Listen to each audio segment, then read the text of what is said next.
Absolutely fantastic Counter-Strike. I'm excited. I am very excited. Looking forward to this, and have been for a few days, to be honest with you. So, the competition going to deliver further down the line. We'll see which team can make it there. And again, you know, you win this game, first game. This is the thing about LANs as well, isn't it, right? You don't quite have the same sort of vibe where people are at home and, you know, you can do other things while you're waiting for a game. You can't really do all that much when you are at the LAN. You've got to be focusing. You've got to be in the zone. So, you know, you finish first. If you can get this victory here, you'll have time to watch your opponents and, you know, make sure, probably Eternal Fire, make sure that you are ready for where that's going to go in a few hours' time. And then, you know, win that and you got your spot at Pro League. So, start off strong. It might not be as difficult as you think. We'll see here, though. Slow start into the pistol. Just the mid-control coming through for TYLOO and not really any action as yet. Joels goes for the re-peek. Okay. After getting his head taken off nearly, he actually finds slowly. That's very important for them, just managing to maintain control over long. That restricts TYLOO's avenues of attack towards just rotating back from connector and taking a quick banana push down. Looks like they might be opting for the latter, but at the same time, with the utility they have, it's plenty for a fake if they would like to.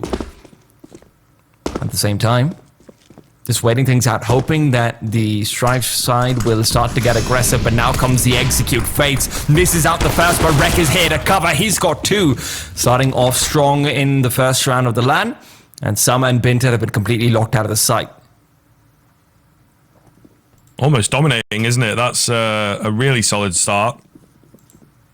And the confidence is there, mate. Those LAN peaks. Yeah, you probably don't go for that re-peak online if you're Joels, but everyone on the same ping, and it's super fast. Why not? Give it a go. See what happens. Oh, that could be a sign of things to come. This is not looking too good, to be honest. So many bodies around.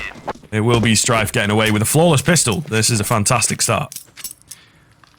And it's very much contingent on them actually being able to get that long control, and then after that, just sitting down in their bomb sites. The fact that they're not pressured to rotate is there as well. And it's an interesting decision, Strife, just sticking so close to the sites this early on. It gives you very fast rotation potential, but losing control of a connector can be really dangerous as a late lurk to come in and fight for, you know, potentially a secondary flank from the T side can be very difficult to deal with. Now, that said, TYLOO go for the full eco, and this is something that Scriv actually has been a little bit more prevalent in Asia these days, that teams are not going in for the force buys on the T side, because obviously you can do some decent damage to the CT economy, but at the same time, this does sometimes bait them into going for multiple MP9s, like you see over here. 3 MP9s, and they're going to be making that money. Slight is very happy with that. This might be an exception to it, because you can upgrade with that kind of cash being brought in, but otherwise going up against 3 MP9s in the next round is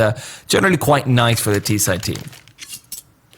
Yeah, I mean, the AWP actually comes out for Slight here, so this could be something difficult to deal with, but it's funny, isn't it? You know, regional differences. I think we see a nice little mix in EU, but definitely in NA, the force buys are quite popular, right? Because you have a lot of those strong individual plays that the North American Tier 2 likes to go for. So, curious to see here how this pans out. I'm definitely a fan. I think the early AK buy, right? Because especially at the moment, and I don't think that these, you know, A1S changes are going to wildly flip the meta, so it'll probably continue for some time. But at the moment, your CT rounds are just invaluable. So if you can get an early rifle with sort of a gotcha play, get ahead of the CT economy before it gets strong, then your T side looks a little safer. A small sigh of relief when you pick up a super early rifle round. Don't know if Joel's going to be affording to take this angle again. TYLOO seemed plenty prepared for it. Dan King still stuck behind the tree, not choosing to move out of it. Toilets control gained. Strife's going for the interesting decision of peeking out though, and Dan King, he's discovered and eliminated Joels. That'll prompt a rotation out from stamina to move back quickly, and TYLOO's still got plenty of time to change about whatever they'd like to do.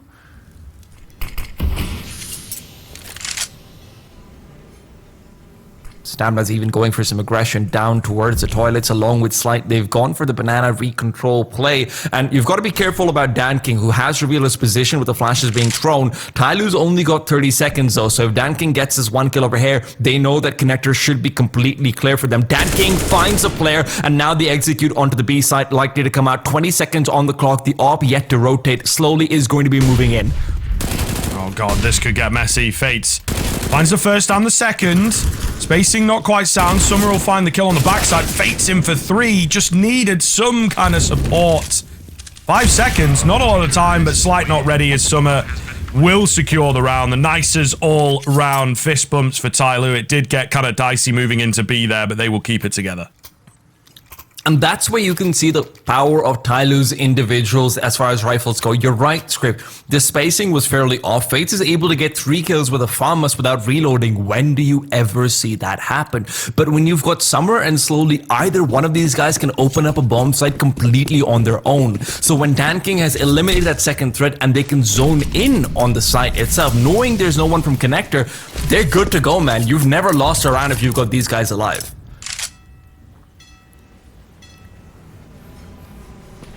Well, slightly weird economically as well, right?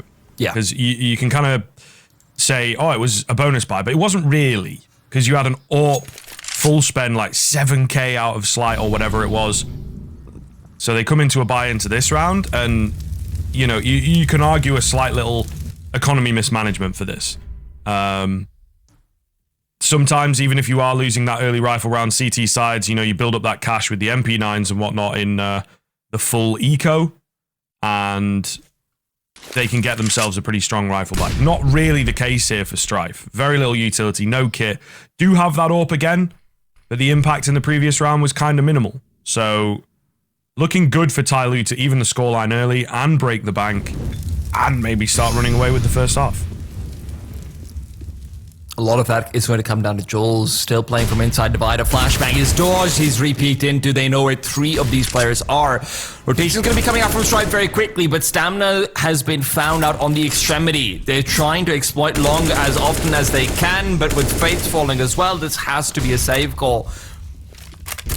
What's Strife has been trying to go for in this round? Actually, are they? Oh, you can't go for this. No, they're so worried about the flank that they feel like there's no way but forward. They want to contest, and Wreck being down means there's no chance. I thought what Strife was going for was a, hey, we'll buy some guns, and if they come to B, we've got a fair shot. Otherwise, we'll just save. But no. It's early nerves, early panic, maybe, you know what I mean? That you feel like the stakes are pretty high. You have to go for, you know, we have to stick, and I think they're in between 2 minds. You probably got some members of the team being like, yo, let's do it. Some members of the team being like, no, we should save. Still early doors in the game, so I guess that's also a factor, that it's, you know, in isolation, we might not agree with the decision, but it's not going to cost them too much. Keep an eye out on Attacker because he's only got a Molotov and a Mac-10. You know what that means. It is time to press W and never let go. Find those eco frags. Doesn't look like he will though. Slowly set up for them. Push is coming out. Spray not really landing. Bimtet's got a cover. And there you have it. You know, you just know Attacker's just really hoping for the eco frags whenever he goes for a buy like that. Yeah, and I mean, he's yet to frag. So he was really, really gagging for him, I think, and unfortunately, he was on the wrong side for all the action. As I like to say with those rounds OT time, any damage is good damage. Strife finding 1, can be kind of happy with that, you know what I mean? Like, why not? If you're getting a return on 0 investment, that's pretty good. I don't know too much about finances, but I know that that's pretty good. Either way, we got a buy coming in for Strife here. No AWP this time around. Whoa. Slightly better utility. You can see though the damage of the save, right? If they'd gone for the save, it sort of bolsters your economy a little bit and gives you more room to work with. They get no save out. They get no sort of strong half buy. Maybe drop a gun. Maybe save again in the previous round. And here we are. Yes, they've got M4s, but actually they've got 1 FAMAS and they have a severe lack of utility. Again, TYLOO are aware of this, and it makes contacting very easy. Big fan. Rek not ready. He will manage to drop the bomb. The smoke goes down just in time to save his life, and the flashes are here. That was also the bomb leading the charge. Summer and Bentel get a couple to trade back, but this is not going to be easy, and now it is just Summer against 3. Not ready for this player out on the right. The theory, pretty sound, I must say, from TYLOO. The execution, less so. We're going back to the spacing issues that TYLOO was having when they were scaling out of the bomb site. This time they're actually punished for it. You don't have a just sudden out of the blue someone just saves the day. You're right, the bomb being dropped early was definitely problematic. The interesting thing over there though is that I think they only used like 2 flashes to go in, which is definitely interesting. I'm starting to wonder whether Strife starts to pick up on the dedicated lurk play that TYLOO has generally been leaving over to come in late. It's very up to date with the metagame, but if you want to try and exploit it very often, you can try and isolate those players and get that information if the enemy team is having some spacing errors and don't have anyone nearby enough to trade, and TYLOO's definitely shown those spacing errors so far. Great angle here for Joels. Great angle here for Danking. But no one biting, no one making those mistakes. I think Joels might have just heard that drop, so hiding away. Oh, there's the tip of the head. Gonna strike early. Maybe could have got a bit more for his trouble, but, you know, how is he to know? Nonetheless, stamina also in a dodgy spot, but also instantly traded. 3-on-3 coming in. Looking pretty good here for TYLOO. Oh, slide inside the smoke, might just have some space to try and come onto Attacker, but no, not quite. Attacker finds first blood for himself, and with that, Rek is all alone. This is the man who has been lauded recently, and would be an important round for him to be able to steal away. No kit, but I believe there might be one dropped on the way. Not too sure about that. Turns it into a 1v1, switches out for the AK, rather 1v2, and switches out for the AK. I don't think there is a kit, so going for this is very difficult, but he's making a case for himself slowly. Now has to play this so incredibly smartly, but he's out in the open, not choosing to move. Very careful, but Rex made sound. He knows he doesn't have time, and slowly is just navigating around the bomb site. Rex now in the one-on-one, and he gets it done with enough time to defuse. Kit or no kit, that is impeccable from Rek, but a lot of mistakes from TYLOO. Again, gonna happen. Playing on LAN, it can all crumble way faster than it ever does when you're at home. And I think that's exactly what we see. You know, it looked very good. The trade fest and everything was pretty clean for them, as you can see by these replays, but I don't know, mate. Just getting away with absolute murder. Quick round, quick kills, and Rek makes the most of it. So yes, timeout coming in. TYLOO need to nip that in the bud pretty quick. And on a serious note, they also have very little money here to invest. You can see why everyone's been buzzing about Rek, though. Man is on a heater with that aim. Just the first bit of accuracy is beautiful in the first 2 shots that he finds. Obviously, first one Attacker is slow anyway, so it doesn't really matter whether your bullet's under the head or not. But second one out and long, cutting off the second head of the Hydra, so as it were. Nice stuff, man. Slight so far yet to go for the op again after the initial lack of success. Some of that attributed to money as well, but I'm also always curious about whether we see teams maybe go a little bit more towards the 5 rifles, trade out towards short in the meanwhile. TYLOO still with control. Big fight here out towards long. Slowly and Joel's going to meet each other, both looking, and it's Slowly that wins it. 4-on-3. Rek half HP, so looking very good for TYLOO, and Slowly's able to gain so much control up long. Slight with the trade. Oh, he's just going to go for the spot, so continues coming here for TYLOO. Bomb on its way towards this A bomb site, and I don't know. Again, I think save angle is certainly on the cards here for Strife. Stamina thinking perhaps we try and boost over, find something, but Nothing cropping up now. 4v3. It's not impossible, but again, you know, this would usually be a world in which you save. They're looking very unsure. The gap between those two players is absolutely huge. A field day for Attacker as he finds that 2k and now just Slight to save rather than 3 of them, you know? So getting a bit flustered here, our Strife. Look, this is what I call Bulby, and I'm still working on the name, which is the battle of the lost bonuses. It doesn't work for the CT side. You just cannot sustain the continued buys, and look at what's happened now. You're on 0 lost bonus, you're on a 4 spy with Deagles. If you don't win this, which you probably won't, TYLOO's sitting on a 6 and 4 already. We've seen multiple instances where it looked like Strife is setting up in a position to save, and they end up being unable to. You know, even over here, when you see Slight go for that jump spot, he sees 2 players, then he plays defensive from the back of bank. When you don't have utility, you're much more likely to be able to get a frag or 2 by maybe getting a peek out or so. Hell, it's still unlikely, don't get me wrong, but it just seems to be a bit of conflating philosophy that is coming back to bite them. I think that is the moment in the round where you have to take your chance, right? Is when you still have a gap, you still have some space. A nice shot from Joel's, but yeah, just to sort of continue, I think you take your chance there. If it doesn't work, then it's like, okay, we save. If it does, you're back in the round. You don't take the chance when you've already given them loads of control and they're in comfortable post plants, and then you're like, right, now we say a few prayers and go in and hope it works. You know, you have to do it earlier. You have to catch them earlier. Oh, You're going to catch us, though. Joel's is doing God's work right now. Quick 1D, going to kill out towards short. He's back up connector, gone like a ghost, and on the cards for another massive round from Joel's. He's found the gaps. He has abused them, leaving only 2 T players left. Rec will go down, but he spotted them both. He's done some damage, and this round is incredibly winnable.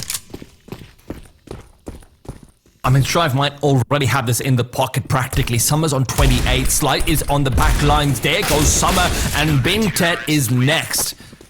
Joel's individually dominates them. The way he's able to play after he's picked up is beautiful.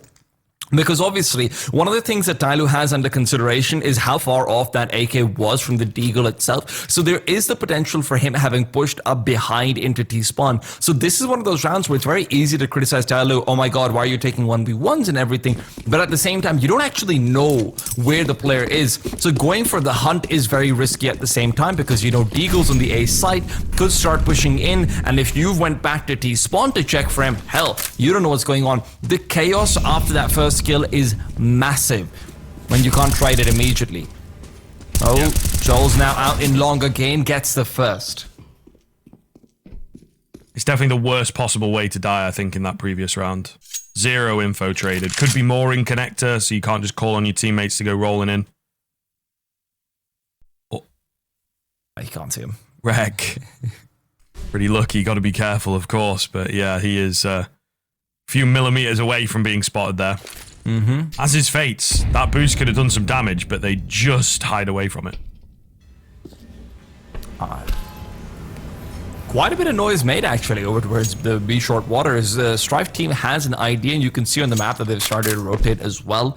It's very crucial for them to have all members here, or at least 3 of them. You can't let TYLOO start to pick up some kills with the Bintet AK or Attacker on the M4 that he's recently picked up. 40-second smoke's gonna be too deep. It's way too deep. They've moved past it. The flashbang is not good. And with this, they've got team flashes as well. They're losing players. Fates' position is known. He's gotta put up a show. He does find damage, but it's not the kill. Slight instead to complete. And Dan King with the recovery of the AK. And the bomb with it. Will be trying to make his way back onto the site. Goes for the plant, doesn't stick it, peeks out, and it's back-to-back 4 spy wins. TYLOO, this one is going to be crucial. Heartbeats are racing right now across the board, man. You can really see it. Fates on that spray down, kind of shaky as he aims for the second player. Absolutely crazy.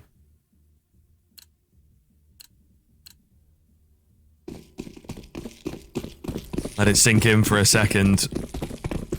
Strife back in. They will have a force by their own once again. You know, the lost bonuses. Well, there is none. We do have an M4, but that's really it. And surely this time TYLOO are ready and not going to give the same kills away, make the same mistakes. You'd think, but never that simple, is it? I love it. Boost more, please. Give me that overpass action. I need to go back to 2014. That was when the Olaf Gate happened, right? 2018? 2014. Oh, okay, sorry. Yeah, no. I don't know why. I'm not sure whether I heard wrong or you said wrong. I think it was 2014. Yeah. Pretty sure. The DreamHack Summer that year? Or DreamHack Winter? Definitely at the also major. in John Coping, so Yes, there you are. Tied it all back together, but maybe Scholes can tie in some kills with the 5-7. He's been great on the pistol so far. Attack at this close, it's deadly range, although not quite deadly from Joel's there. Fates, on the other hand, comes through big with 2. Slowly on this other side, we'll be trying to go for a double swing. Fates had the opportunity, but a difficult shot to hit, and he's unable to do so. Dan King now trying to recover and will. At the end of the day, TYLOO find a 6, but ooh, I mean, you talked about hearts racing. I think they are still going to continue doing just that. Yes. Dan King, though, he seems pretty cool, mate. He seems pretty cool. He's got... Whoa, that's a hell of a flick. Yeah. In fairness. And it's tough, isn't it? You find those 2 kills. Might be an idea to sort of put the brakes on. You've got the bomb.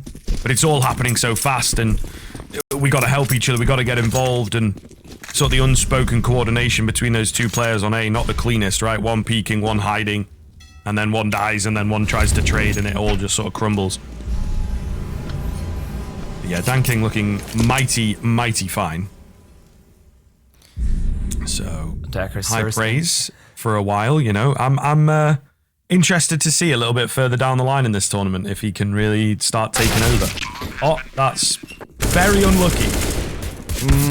Time not really working out over there, but Summer can clean up. Just to pick up on your point about Dan King, I think one of the coolest things about this narrative actually is that Dan King, surprisingly enough, didn't turn up very often for the biggest Asian matches whenever they were up against a Rare Adam, sometimes when they're up against IHC. I think even at the RMR, Dan King actually had a pretty poor performance in that match in particular. I might be wrong about that though, but he had this sort of characteristic that I think whenever I casted him in the past, which has been a lot, we associated that he doesn't necessarily go for the aggressive peaks. He doesn't necessarily go for the same kind of clutches when he's in a super high pressure environment. And ever since the last LAN, that's not really been the case. I don't know what TYLOO's been switching up. I don't know whether it's the addition of Letney, but whatever they've been doing, Dan King has been looking like he's the same player he is in every game. And that's really important to maintain that consistent style on the top level. Even if it's not working, you've got to go for what's worked in the past. You reckon maybe adding like a little bit more consistency to the structure, perhaps, of, you know, this is the player that we're going to work into the best spots? With the spacing issues I've seen, I'm not talking about that at all. We'd be here for a while, perhaps. Yeah. Mostly because, look, structure and all is fine, but very often you just need the individual to honestly just peak, or to choose that, hey, I'm going to be very aggressive in every game if I am going to be, but hold the point, because Bintet's actually heard that scope from Slide and he's coming in from behind. No one to cover. This is a freebie. Maybe even a knife. No. Does turn around, but faces his death. Oh, on for more as well. Bintet leading from the front, and that is most certainly the round you definitely have to save here. 5-on-3, degree of futility. TYLOO, it's taken them a bit of time, and some weird back and forth with the force buys and everything, but I feel like they are the ones starting to take over this game for sure. And, you know, on the T side of all things, where I'd say pretty much every map at the moment, you look at it and you're like, okay, we're expecting like at least 9 out from the CT side, if not more. But they are really, really dominating things here, especially in the rifle rounds. Save probably going to happen. The hunt has been killed off. They've become the hunted, as it were. 8 for TYLOO, but, you know, Strife going to be able to fight back pretty quickly. Scriff, correct me if I'm wrong. I think we haven't... Oh, that's unfortunate for Dan King. I think we haven't actually seen an op kill from Slide so far, right? I think you might be right. Definitely not felt the impact of that AWP. I don't know about definitely 0, but he's been pretty quiet with it, yeah. And that's one of the big parts about Overpass, obviously, that's classically been there to support that, hey, this is a CT-sided map, is the degree of... it's just a degree of angles that you can reposition to for the AWP, but with the way that Strife's been prioritizing their money, they've had the AWP in 3 rounds, sure, but even there, it was never like a proper full buy around it. You know, the first time you see some MP9s with it, you don't really see that those players who can support you with the rifles should you miss a shot, so you can't take the same degree of long-range aggressive peaks again and again. At the same time, now you look at it, no armor, no Molotov, harder to go aggressive because you know if you're getting wall banged, if anything like that's happening, you're just going to be dead. Of course, not how he dies over there, but you can see he's having to play defensively inside the toilets and everything as well. It's just, it's suboptimal positioning for Slight, and I don't want to criticize him too much for it. Yeah, it's still though, you know, I mean, the AWP is just at the top of the game. Every game it has to be, you know, or at the very least close to it. So if you're not pulling that impact, it really is going to cost you. And it really is going to be difficult. You know, TYLOO may not be the hardest matchup that you face. Great flash comes in, but only the one. Attacker survives on one. Lucky as you like, but all the same, it is TYLOO coming away with a 4-on-4 that could have been a hell of a lot worse. So you'll take it as it comes. Strife, though, it's good to see, right? It's a good option, you know. It's a really, really solid, aggressive play that I think we've been missing a little bit of. Joel's has been a big man so far for this side.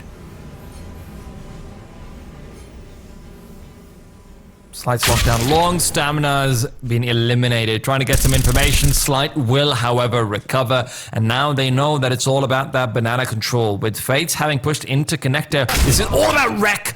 And you know he's good for it. Fates is coming in from behind. He's found a bomb and he's dropped it. Attacker on 1 HP. Just not going to happen. Strife have crunched them. And look, man, sometimes you just got to keep it simple. Play fast, play aggressive, get that first pick, get out of there, and just work with some of the info and perhaps the man advantage that you get away with. If they get 2 here, round is over from the get-go. Because that player survives, and they have the 2-man advantage. But all the same, they're still able to get it pretty cleanly. I don't know, though. I, again, personally would not quite be happy with a potential 7. Definitely wouldn't be happy with 6. It puts a lot of weight on the pistol, which are already increasing in value these past few months. So, yeah, Strife definitely going to have their work cut out in half 2 of a map that they don't really play to the same level that TYLOO do. But, again, first game of the conference, you got to take it round by round.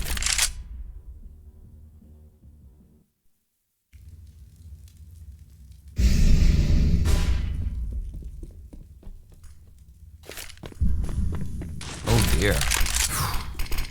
Very risky over here. They've definitely heard Sight as well. Interesting setup that they've got going for themselves with Stamina actually playing from back in bank/top heaven. He just really wants to be there should there be an extended fight over towards Banana as well, but with the amount of smokes that they're using, that'll force TYLOO back towards B. TYLOO's got a lot of util to make their way onto this side though.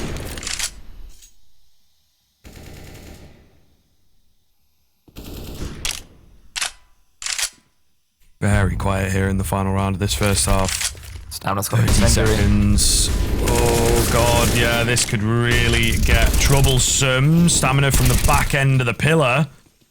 Keeping him alive, keeping him in it. Need one more, and maybe I'll get a bit more excited. 2 versus 2 rotation in from the AWP. Joel's also trying to move in quickly. Sat inside this heaven smoke.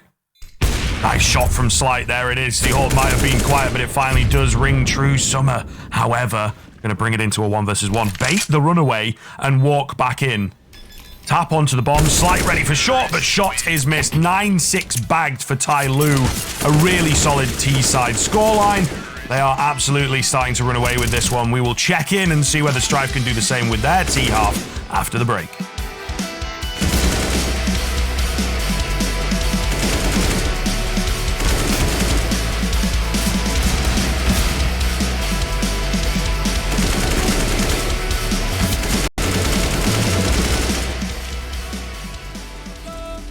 Need no light, no spark, I'm in line mode. With my eyes closed, I can see in the dark. I'm a quiet storm, far from calm. I know you feel me, brother.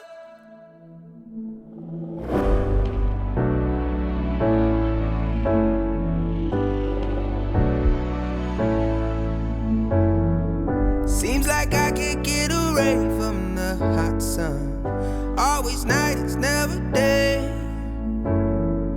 Even when I watch the floor, the dust will come. Keep on hunting for the prey. No matter how lost, need no light, no spark. I'm in line mode. With my eyes closed, I can see in the dark. I'm a quiet storm, far from calm. I know you feel me, brother.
Force buys, chaos, and clutches. We haven't used that to make the Powerpuff Girls, but we have used those to make the first half of this game. Strife down 6-9, and TYLOO now have to figure out whether they can close it out on the CT side. T-Time joined by Scriv, and he was a little bit surprised by some of those last clutches.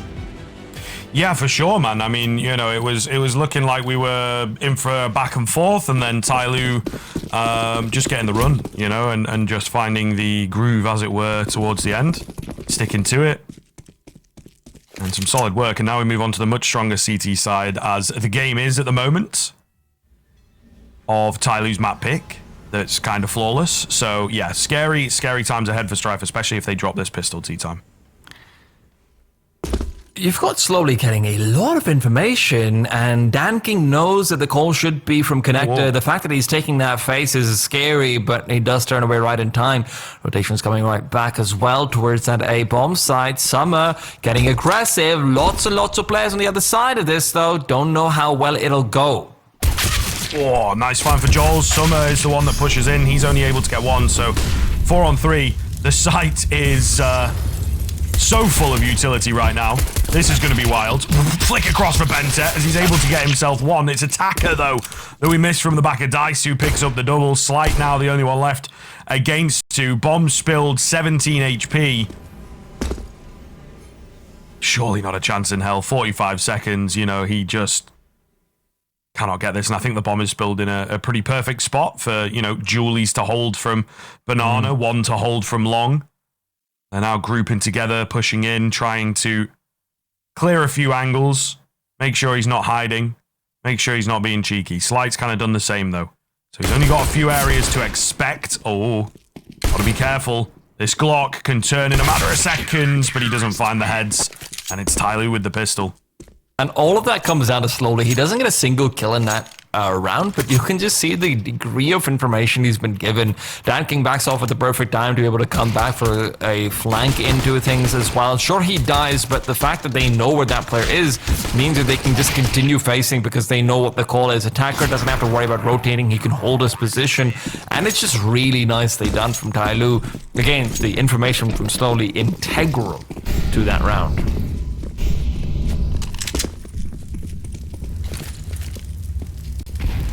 So, nades. They got the right idea, but not able to really find any damage with it. Oh, there's a team kill in there. I suppose denying money away from Dan King. Genius from Joel's.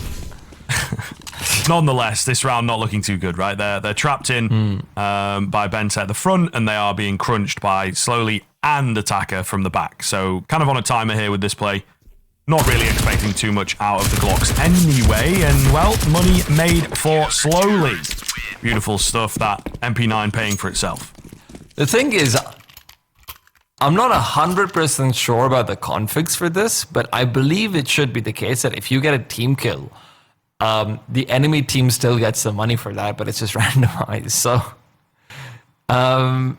but again, I'm not 100% sure about the configs that the server are running for. That's one of those specific. They've got to get some admins on that call-in going or something. Yeah, that does remind me of a time when I believe it was Envious who actually just stood in an enemy's Molotov, and all 5 of them died to a Molotov so that they wouldn't give money to the MAC-10s, or rather the MP9s.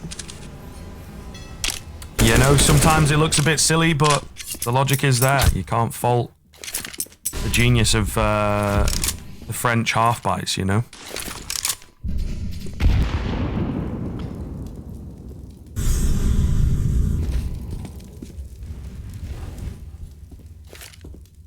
I don't know, man. I'm already not feeling too great with this Strife T side. It's the first rifle, and they, you know, the map sort of works in lines, as it were, lines of engagement, lines of points of, you know, danger as you continue to get closer and closer to bomb sites. And we're a minute in, and they are only just sort of crossing the first line, if you ask me. And yeah, it's a lot of control to take back, a lot of information to sift through, and the time keeps on ticking down. And as that happens, TYLOO are willing to take more and more gambles. Look how far back that bomb is, and it's not like they've got map control. It's not like they are rotating around because they know that, you know, there's 4 on A, let's try and go fast B or something. They really are clueless, and 30 seconds to get this bomb in. It's not a good look.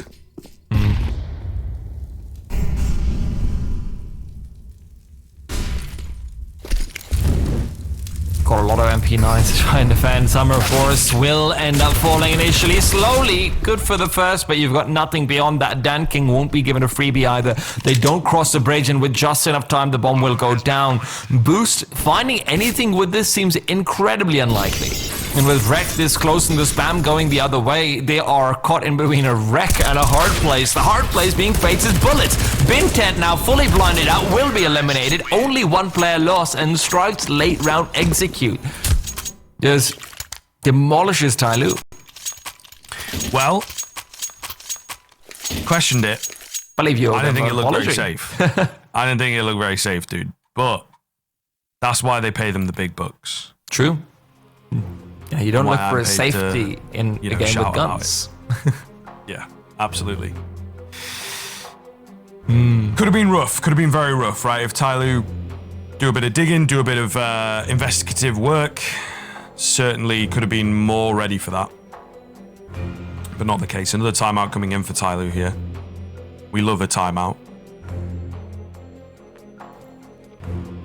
Of course, it's also always very interesting to see how teams prioritize holding with the MP9s, because obviously conventional wisdom would be like, hey, you know, you've got the MP9s, high mobility, you should be pushing for information in late rounds like this. But also at the same time, you know, they're not that bad on close range if you're just being pushed into, as long as there's like a flashbang or something with it. So it is always a big question mark about how you want to see that split up in terms of philosophy.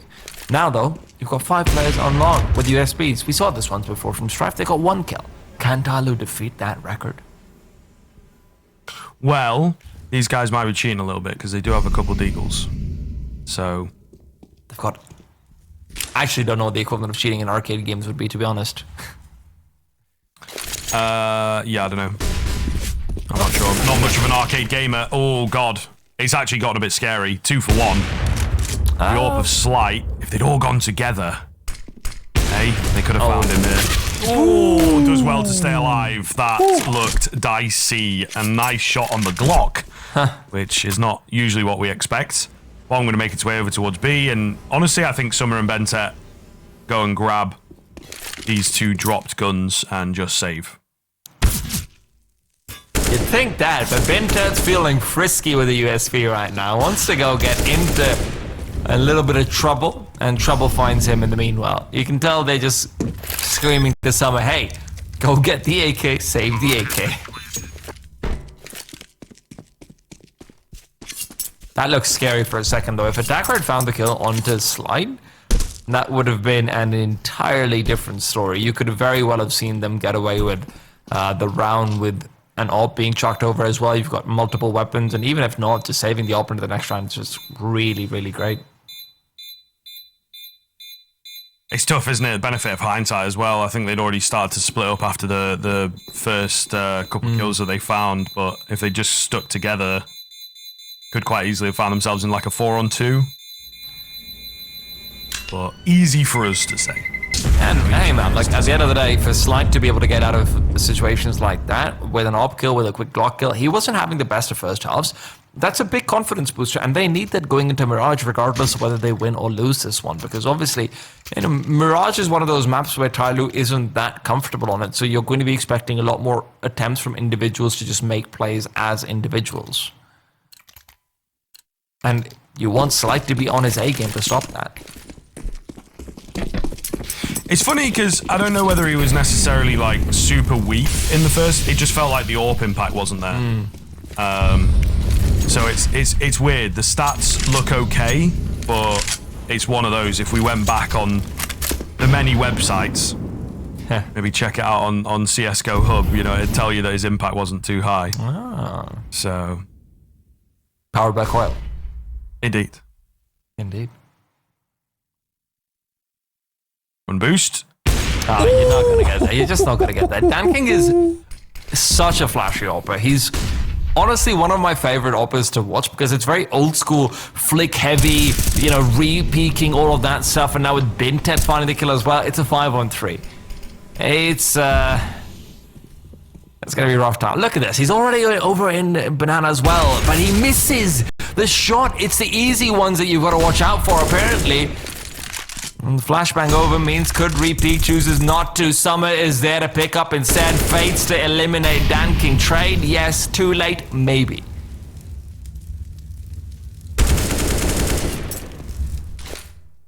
Slight. On the AWP. Big kill. Finds it.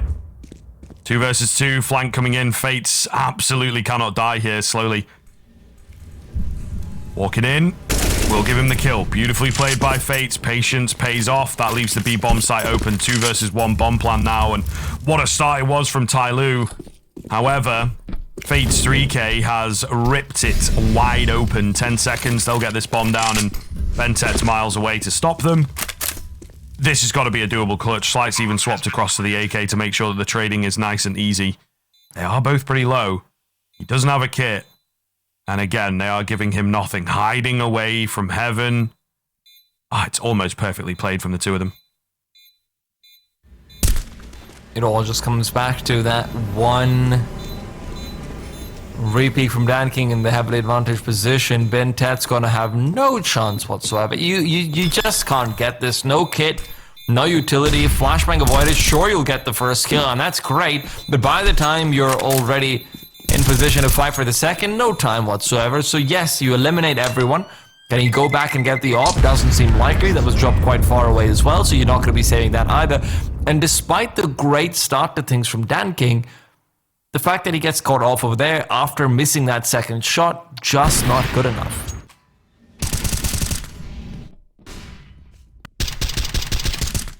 That's a 5-on-2 that they ended up with. God. And you have to take a second, don't you? I think when the first player goes down, it's for info. Second player goes down, can still maybe argue. You get a trade-off of information. When that happens, you have to put the brakes on and you have to say, all right, we are just chilling. If we need to retake this, we can retake it. Like, that's fine. But no one, I guess, pipes up and is like, yo, stop dying. And it cost them. It cost them in a big way. Game could have been over with a round like that. Slowly, we'll open this one up with the Deagle. They do indeed have Bentet's M4. Other than that, not an awful lot to write home about.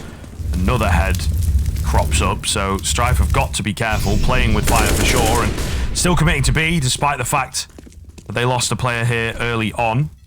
Bomb has yet to fully commit in. Big moment here in the connector, and it will be wrecked to win it. So, looking good. Slight covers the backside. Bentet on the A1S.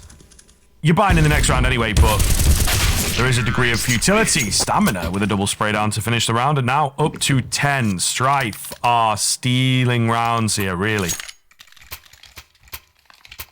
Yeah, this is getting into dirty territory for TYLOO. If they don't win the next one, it's going to be very difficult. Bentet, of course, one of the players who've stuck to the classic M4A4 for their own personal inventory. I'm sure he's going to be happy with the nerf coming out to the A1, which isn't in place so far. If you're just tuning in, we are playing on the old patch. Question that comes out now is, where is DanKing going to go? Because it looks like he's actually interested in a short play with the AWP to peek into the tunnels. The smoke's come through from the T side, and with the grenade, connector's been bang right open. DanKing wants to go for the play. Smoke in front of him, does not go for the timing shot quite in time.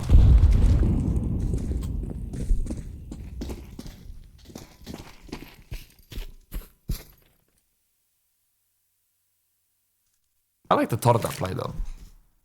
Yeah. We're a big fan of the theory here.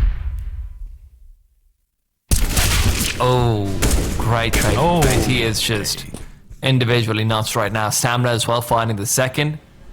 Good start. Yep. DanKing walks out. 5-on-2. We've seen these lost in recent memory. So watch out, you know. Low HP bars as well. The two CTs are pretty split, so surely not this time, he says. They have really slowed it down. This is maybe what we need to see the CT side do, as I say, put those brakes on. And it should be an easy bomb plant and a save for TYLOO. Strife gonna even it up. I didn't think we'd be here. TYLOO got off to that strong start on the CT end. It looked like, you know, speed through, get to Mirage, and then life on the line for Strife, but they've actually kept Overpass alive here, a really decent chance to steal it.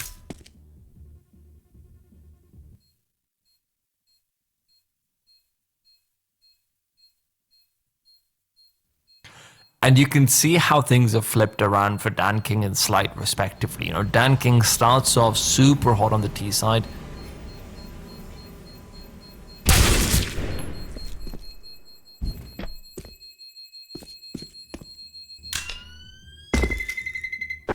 Attacker will be able to survive here.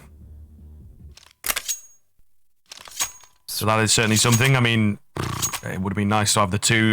That would have facilitated a much better buy than what we're getting here. Yeah, that's going to be a rough one, that's for sure. Another timeout for TYLOO. I don't know, man. It's getting kind of scary. I think, you know, they've started getting into a point where sometimes the classic, typical Asian CS really happy to take the 1v1s, and that can be very scary and very unorthodox, let's say, right? And has, you know, set them up as upset merchants in the past. But Strife, well, they are born and bred in the dry, wide swing world, aren't they? The wild, they are very wild ready west. for it. Yes. They are absolutely born and bred. So certainly looking a lot better when it comes to straight up 1v1 fights.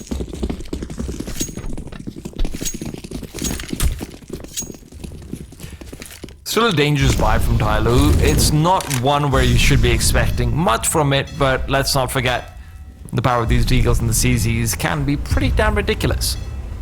And especially when you're stacking everyone over towards the B bomb side, a couple of quick kills. With 4 players having that Kevlar, you can pick up an AK quickly, should Strife choose to not just barrel their way in.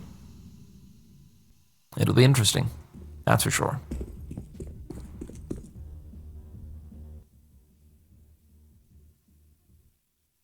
They have definitely built up a lot more patience, I think. Here we go, contacting towards B. This is not necessarily the most patient of plays, and slowly, attacker, very, very ready. Flash is ineffective, and that is exactly the round that TYLOO needed, especially on a weak buy like this. They walk straight into the lion's den, and they will, well, I mean, be eaten alive. And while dead, and again for breakfast. Absolutely wonderful stuff for TYLOO. You just cannot go in through Monster like that in an anti-halfway rounder. So you've got to use so much more utility, show so much more presence, just forcibly get one kill. Or if you're going to die, don't lose more than one player. Two players pushing in like that, no chance. Just the MP9 and the A1, it's such a potent combination. I talked about earlier about how the MP9 can be really good at spraying down players who are trying to come through choke points. You just saw it right there.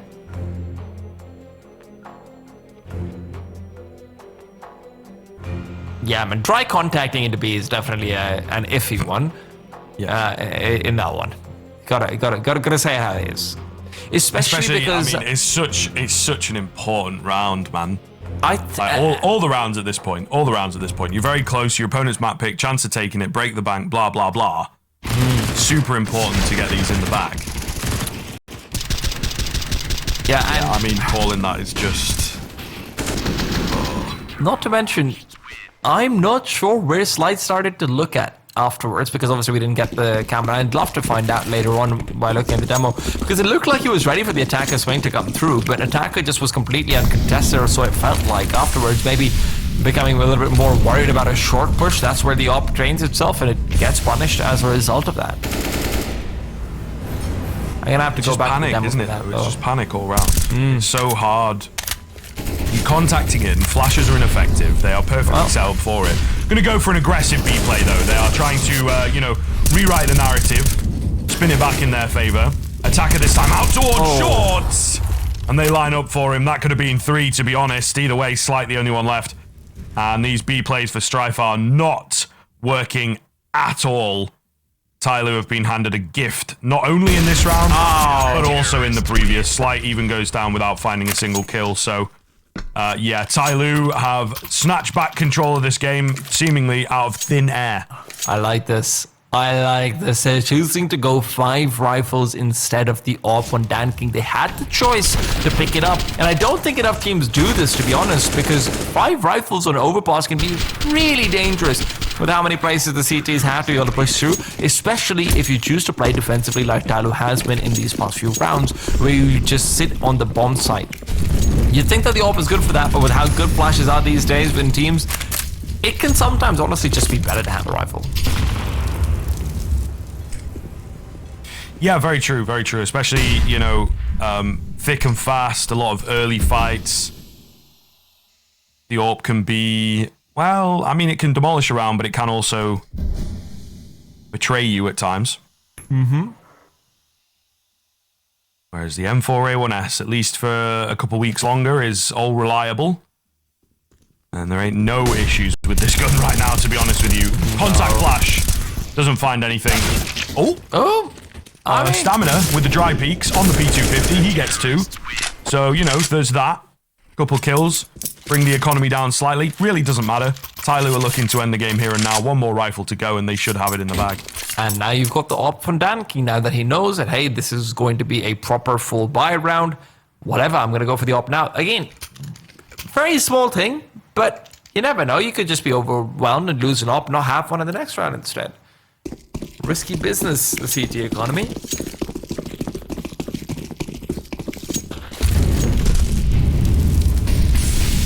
Here we go, though. All to play for, folks. Strife. They had it, didn't they? They had it. Not fully, not completely, but it was, within touching distance, and now it has seemingly slipped away. Bentek going to open up here into round number 26. Great time to use the one way. Yeah, this is disaster for Strife.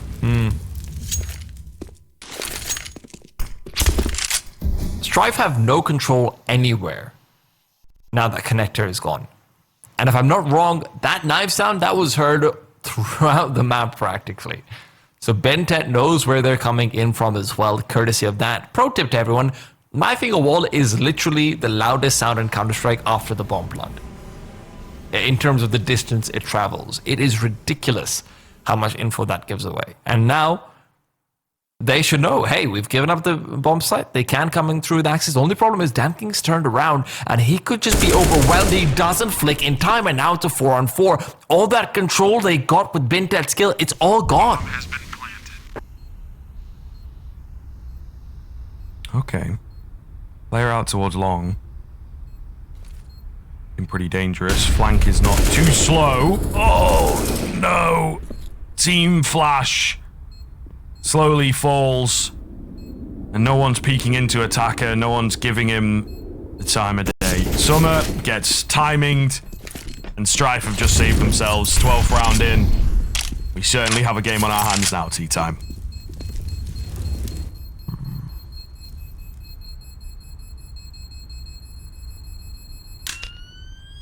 No. Well, they do have a lot of money, so that shouldn't matter too much for this round. But if it goes back towards 14-14, I think that lost rifle or two might be coming back to bite them.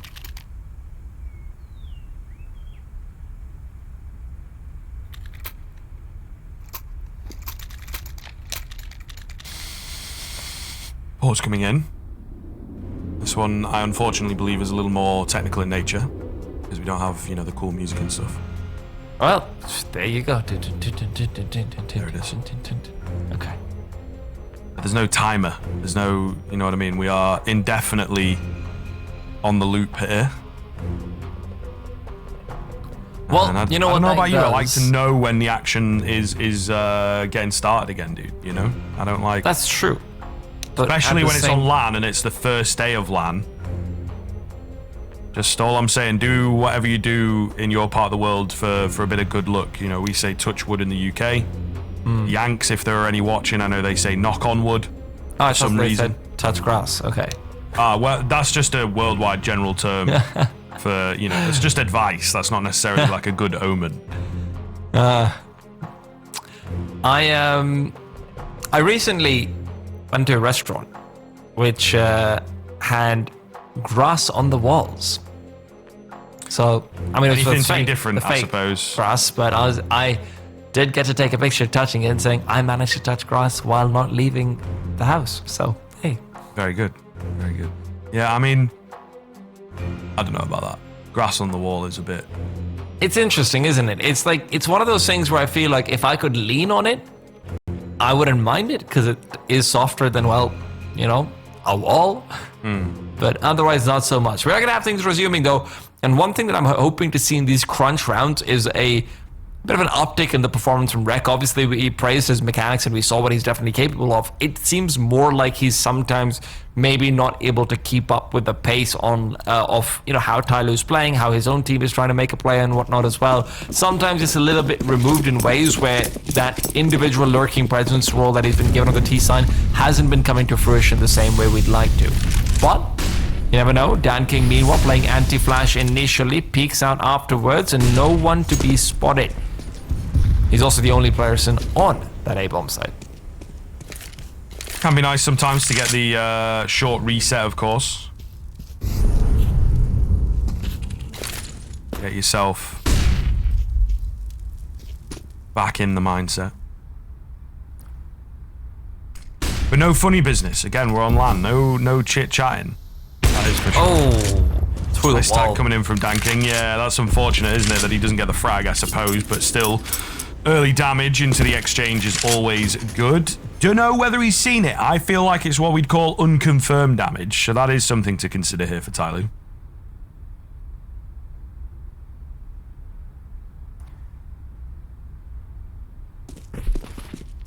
Time's really taking down.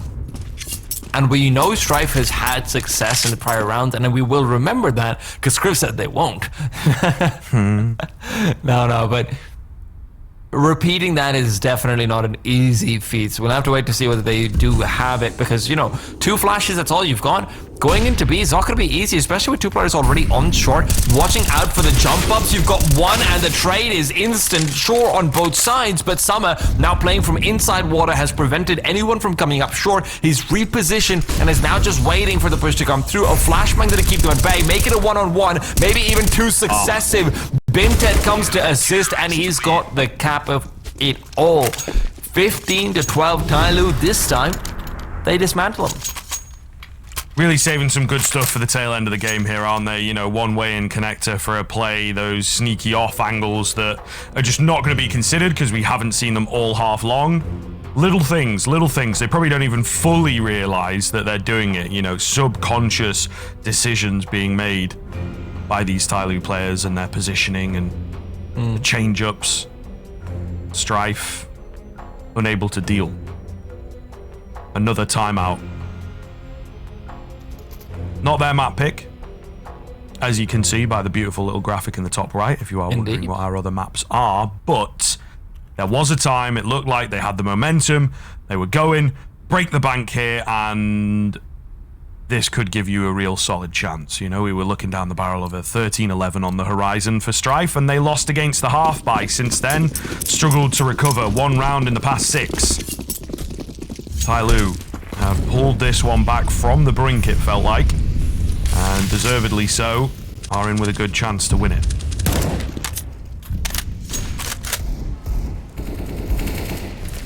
Well, initial kill is important. Without Bintet, they've got a little bit less in the way of avenues to... Oh my god, slowly one step was so bad, you can see it on the screen. He just wants it.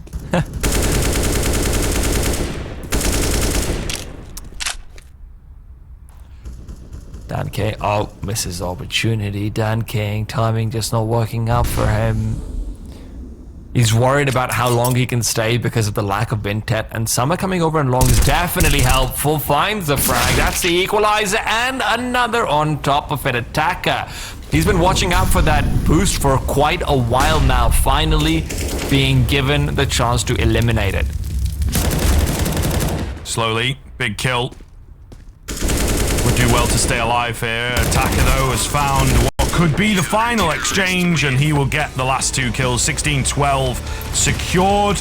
A beautiful finish from TYLOO. It was certainly a struggle at the start of that second half, but they really did a solid job of keeping it together. Impressive stuff, very impressive stuff. Strife giving them a good run, though, on the unstoppable overpass. We'll see now, of course, coming up after the break. We've got the breakdown of that map. We've got the setup for the pick of Strife, which is, of course, Mirage. Stick with us. You are watching the conference.